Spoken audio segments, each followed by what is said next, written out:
Welcome to the TaraElla Cons Report, where we talk about things from an intellectual conservative point of view and how we can apply this philosophy in the 21st century West.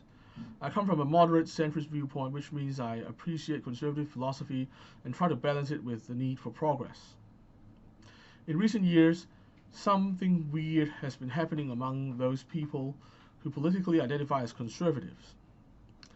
Traditionally, conservatives have been the optimistic ones. President Reagan was famous for his sunny optimism, while the far left of that era hated his attitude as much as his policies.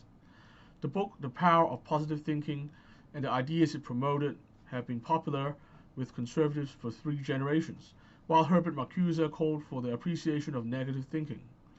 Even just a few years ago, some people noted that the postmodern critical theory activists were deeply negative, and conservatives seemed to be more positive in comparison at least. However, for some reason the tables have suddenly turned, with political conservatives being some of the angriest and most negative people right now. Relentless negativity and conservative philosophy don't go together well at all. Having an appreciation of what we've got naturally goes hand in hand with a desire to preserve it. On the other hand, being negative is the natural precursor to being destructive. This is the reason why radicals like Marcuse rejected positive thinking. After all, if everything is so great, there really isn't a case for radical change.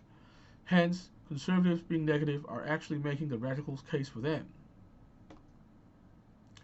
The increasing negativity among conservative circles has led some of the right to believe that some kind of reset or counter-revolution is needed, because the West is in such a bad state right now.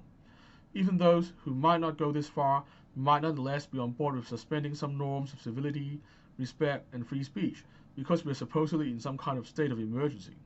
However, the use of the perception of emergency to justify radical measures that destroy long-standing norms has long been a favorite tactic of radicals, and it generally leads to the destruction of important values and institutions that is not going to be reversible. Radicals, of course, don't have a problem with this, but if you are coming from a conservative philosophical point of view, I really can't see how this kind of outcome can be justified. Moreover, a so-called reset or counter-revolution is no different from wiping the slate clean and starting all over again, another favorite fantasy of radicals. The traditional conservative opposition to this is justified on the grounds that, even if what we currently have is not perfect, it is still the product of many generations of evolution and lessons learned. If we were to rebuild everything from scratch, there is practically no chance that we will end up with something better than what we have now. I can't see why this important insight should not apply to where we are currently at. The other question we need to ask right now is, are things that dire right now? As I previously mentioned, those who want radical change have a habit of creating the perception of emergency to justify their actions. While the social fabric of the West is not in good shape, and the health of families and communities certainly need to be improved, it is still clear that all is not lost. To give it all up would be to throw the baby out with the bathwater indeed.